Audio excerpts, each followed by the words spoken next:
हर हर गंगे हर हर महादेव कहते हुए आइए चलते हैं प्रयागराज की वर्तमान स्थिति को देखने।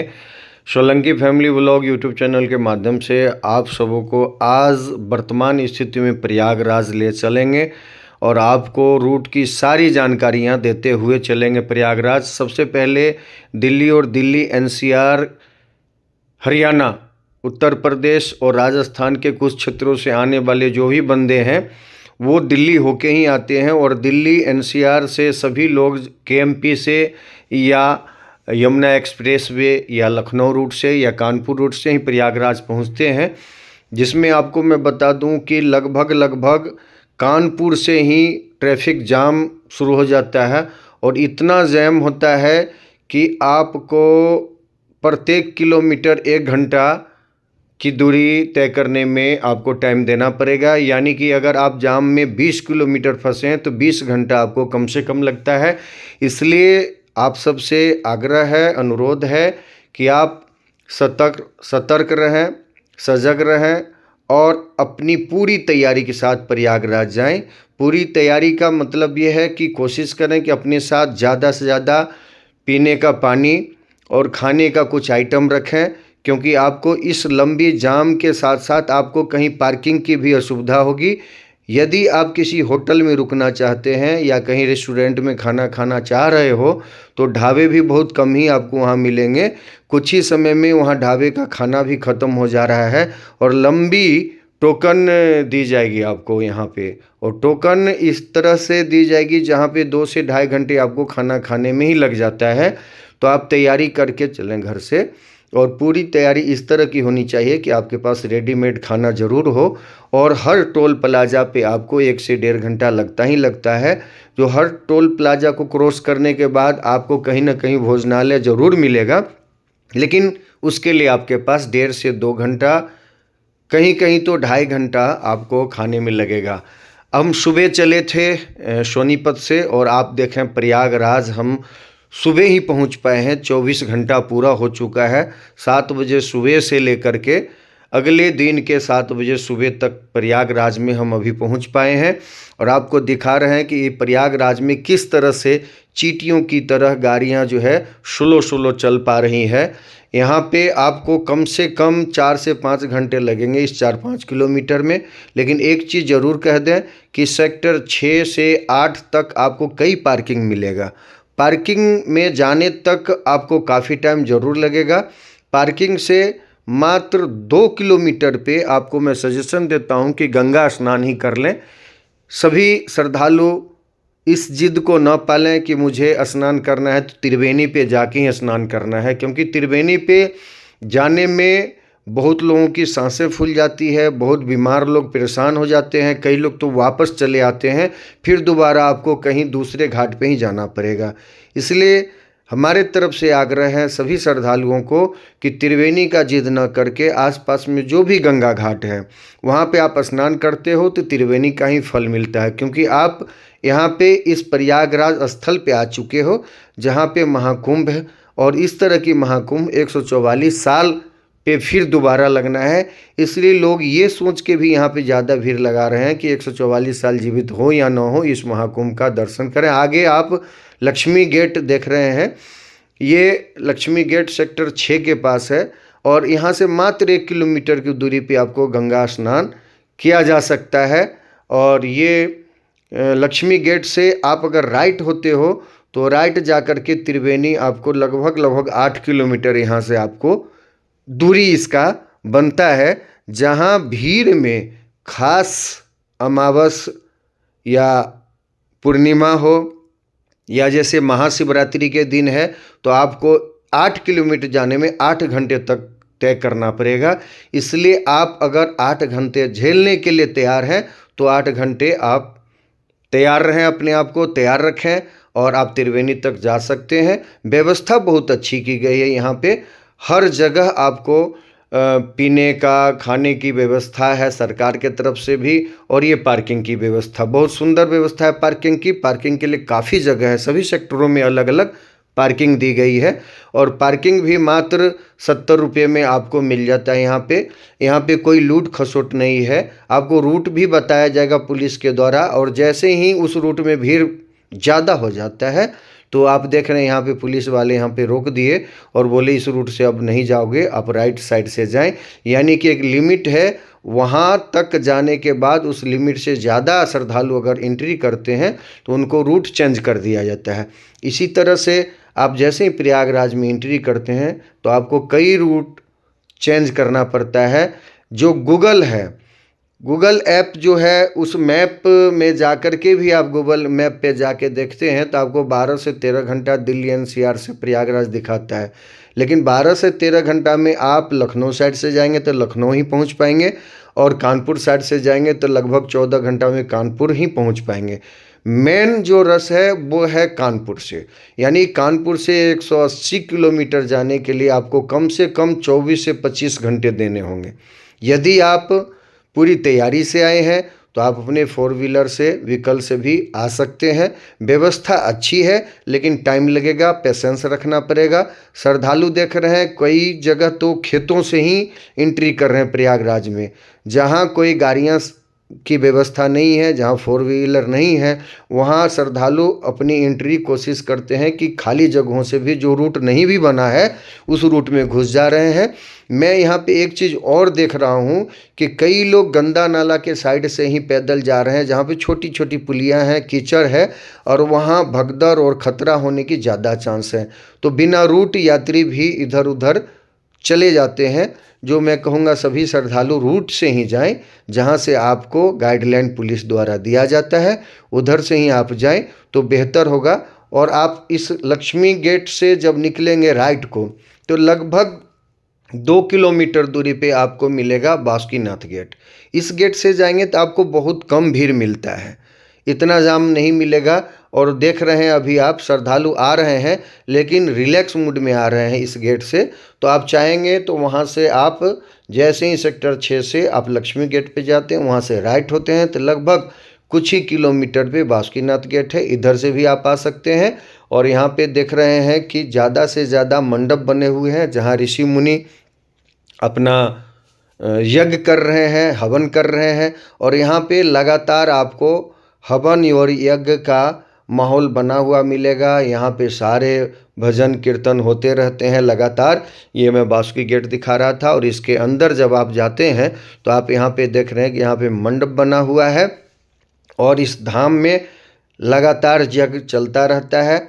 आप भी श्रद्धालु हैं तो यहाँ पे आ सकते हैं।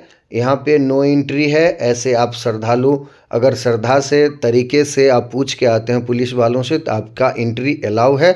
इस मंडप के अंदर यज्ञ होता रहता है, हवन कुंड बना हुआ है और यहाँ पर आकर के पंडित जी भी आपको हवन कराते हैं। उसका कुछ दक्षिणा श्रद्धानुसार आप दे सकते हैं। यहाँ पे खास चीज़ प्रयागराज में देखा गया है, कोई भी पंडित या दुकानदार आपसे कोई भी लूट खसोट नहीं करता है। बिना लूट खसोट ही जायज़ रेट पे सामान मिल जाएगा और जायज़ जगहों पे आपको पानी, चाय और खाने की व्यवस्था भी मिल जाता है। कई जगह तो आपको फ्री में खाना पानी भी है, लेकिन लंबी लाइन रहता है तो कोशिश यही करें कि अपने आप को पेशेंस रखते हुए प्रसाद के तौर पे अगर मौका मिले तो आप लें, नहीं तो अपनी व्यवस्था लेकर के जाएं। यहाँ ऊँट वगैरह भी देखा जा रहा है जो मेले का शोभा बढ़ाता हुआ है। ये ऊँट जहाँ पे काफ़ी लोग ऊँट की सवारी करके अपना मनोरंजन भी करते हैं और बच्चों का खेल समझकर यहाँ पे लोग अपना टाइम पास भी करते हैं। लेकिन मैं तो यही कहूँगा कि ज़्यादातर टाइम पास करने से अच्छा है कि आप यहाँ पे देख रहे हैं कि अभी भी कुछ महात्मा वगैरह हैं जो यहाँ पे प्रसाद बना रहे हैं, और इनको प्रसाद बनाते समय नहीं टोकना चाहिए, नहीं छेड़ना चाहिए। तो मैं आपको यही कहूँगा प्रयागराज के हर जगह पे जाएं, हर जगह ऋषि मुनि हैं, सबको प्रणाम करें, सबका आशीर्वाद लें, लेकिन कहीं भी मन को अशांत न करें और कहीं पे भी भगदड़ की स्थिति में आप नहीं जाएं। जहाँ पे लगता है कि बहुत ज़्यादा भीड़ है वहाँ स्नान न करके उस रूट पे चले जाएं। पूछने पे भी आपको काफ़ी लोग सहयोग करता है। वहाँ पे ज़्यादा से ज़्यादा पूछने का सही तरीका है कि आप यहाँ से पुलिस वालों से ही पूछें तो बेहतर होगा। आपको सही गाइडलाइन देंगे और सही जगह पे सही घाट पे आपको पहुँचा देंगे जहाँ पे आप स्नान कर सकते हो। गंगा स्नान ही इस महाकुंभ में बहुत बड़ा महत्व रखता है। कोई ज़रूरी नहीं है कि आप जाकर के त्रिवेणी पे भी स्नान करें तभी आपको पुण्य मिलेगा। आपका पुण्य लेने का आपका श्रद्धा, विश्वास और आस्था होनी चाहिए। गंगा में डुबकी लगा करके भी आप तर सकते हो, आप पुण्य कमा सकते हो। इस तरह से आप लगातार देख रहे हो कि धीरे धीरे हम उस तरफ भी जा रहे हैं जहाँ पे भीड़ है और उस तरफ भी जाके दिखाएंगे जहाँ पे कम भीड़ में आप गंगा स्नान कर सकते हैं। आप देख रहे हैं यहाँ पे श्रद्धालुओं की लगभग 11 बज चुका है और श्रद्धालु काफ़ी मात्रा में चारों तरफ से आना शुरू कर दिए हैं। यह देखें यहाँ पर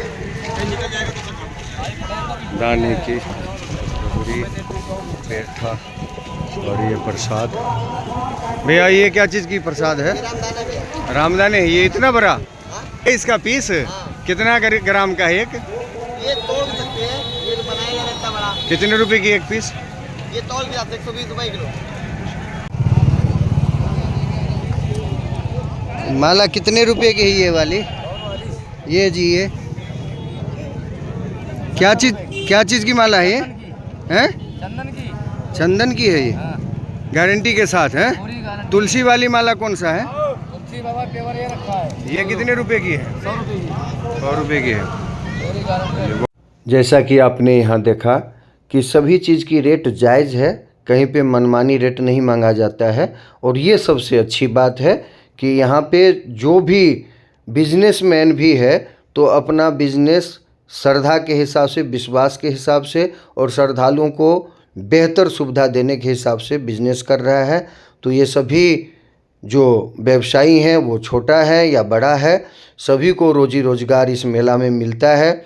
जहाँ पे एक ख़ास चीज़ मैं आपको बताना चाहूँगा कि पूरे 45 दिन में 45 करोड़ श्रद्धालु आने की संभावनाएं सरकार द्वारा लगाया गया था। एक अनुमान कि 45 से 46 करोड़ लोग ही आएंगे, जबकि मैं बता दूं कि आज तक यहाँ पे 46 करोड़ लोग श्रद्धालु आ चुके हैं, जो महाकुंभ प्रयागराज का रिकॉर्ड बीट श्रद्धालुओं का आना। अभी भी बहुत बड़ी संख्या में श्रद्धालु आ रहे हैं और मुझे लगता है कि सारे रिकॉर्ड तोड़ते हुए श्रद्धालु 26 तारीख महाशिवरात्रि तक जो अभी भी समय है, उस समय में कम से कम 60 करोड़ से ज़्यादा की संख्या बन जाएगी। क्योंकि सभी ये देख रहे हैं कि पूर्णिमा तक ही साधु संत यहाँ पे रहते हैं, जबकि नागा साधु तो ऑलरेडी पहले ही जा चुके हैं। अमावस्या के बाद यहाँ से प्रस्थान करना नागा साधु शुरू कर चुके थे। अब आपको 12 तारीख जो आज का समय है, आज इस समय से देखेंगे कि लगभग 13 तारीख की सुबह से जो गारहस्थ जीवन से साधु हैं, महात्मा हैं, संत हैं, वो भी अपनी कुटिया यहाँ से ले जाने की कोशिश करेंगे। क्योंकि वो भी समझ रहे हैं कि यहाँ पे श्रद्धालु बहुत दिन से वेट कर रहे हैं और ज़्यादा से ज़्यादा भीड़ होती जा रही है। तो कुछ समय ऐसा आएगा कि यहाँ पे आपको देख रहे हैं कि काफ़ी लोग स्नान कर रहे हैं श्रद्धालु, और मैं भी यहाँ डुबकी लगाने का मुझे भी पुण्य प्राप्त हुआ और इस घाट पे हम आसानी से स्नान कर रहे हैं और श्रद्धालु भी यहाँ स्नान कर रहे हैं। तो आप सभी चाहें तो यहाँ पे मंत्रोच्चारण के साथ आसानी से बेगर धक्कम धुकी आसान तरीक़ों से भगवान का श्रद्धा रूप से गंगा स्नान कर सकते हैं। आगे से ही त्रिवेणी से ही यहाँ जल आता है इस घाट तक। तो आप दाएं बाएं जो भी घाट मिले उस घाट पे जाकर गंगा स्नान करें। गंगे च यमुने चैव गोदावरी सरस्वती नर्मदे सिंधु कावेरी जलस्मिन् निधिं कुरु। गुरु ब्रह्मा गुरुर्विष्णु गुरुर्देव महेश्वर गुरुरेव परब्रह्म तस्मै श्री गुरुवे नमः।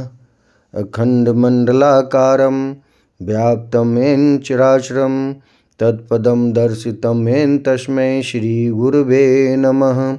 सबसे कम भीड़ आपको इसी घाट पे मिलेगा। संगम घाट के तौर पे जाना जाता है ये घाट, और नवासकी घाट भी है जिसका नंबर 26-27 नंबर माना जाता है इस घाट का। इस पर आसानी से आप स्नान ध्यान कर सकते हैं। यदि आप स्वस्थ हैं, सक्षम हैं, तो त्रिवेणी घाट पे भी आप जा सकते हैं। यह भीड़ लगातार बढ़ता ही जा रहा है।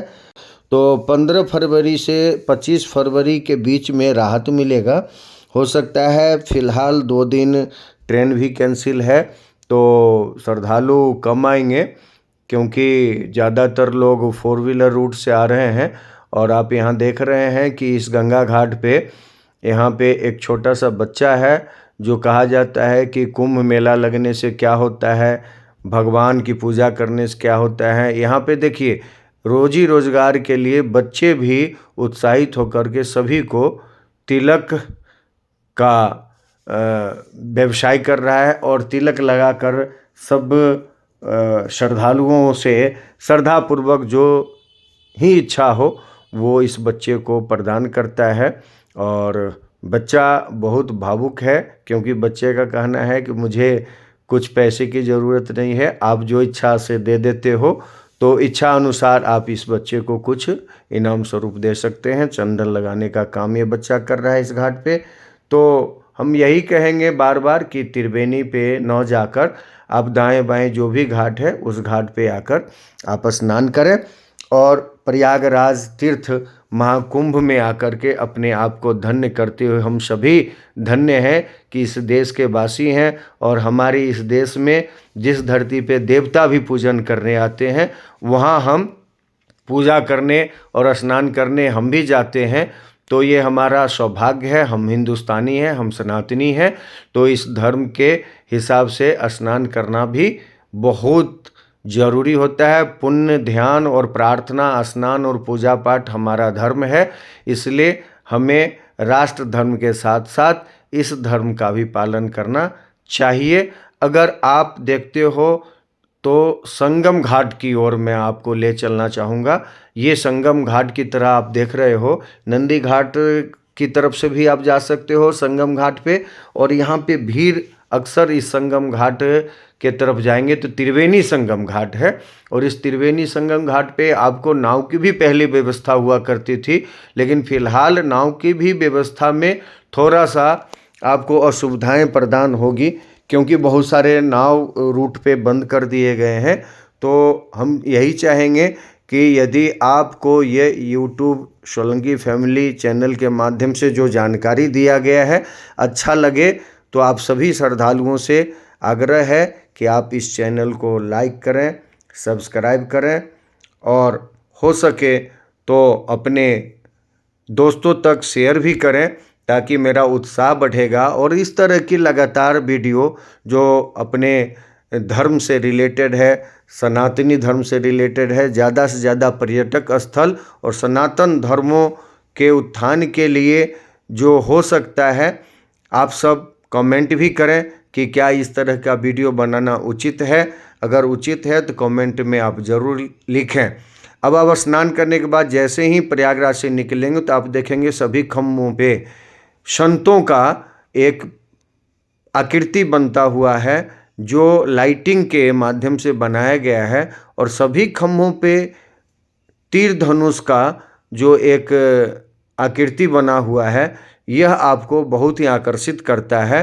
कितना भी भीड़ भाड़ हो तो लाइटिंग बहुत अच्छा है, सुविधा बहुत अच्छा है, सरकार द्वारा यहाँ पे अच्छी सुविधा दी गई है।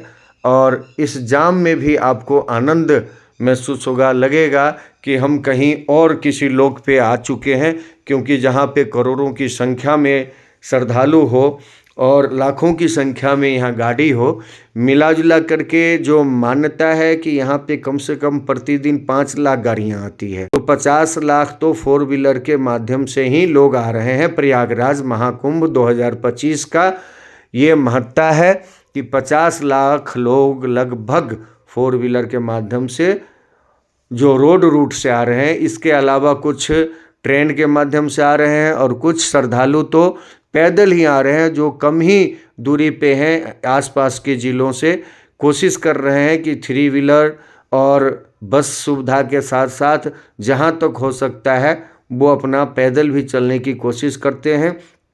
तो ज़्यादातर सुविधाजनक तो ट्रेन ही है, लेकिन ट्रेन में भी आजकल बहुत ज़्यादा भीड़ है और विदाउट टिकट पकड़े भी जा रहे हैं।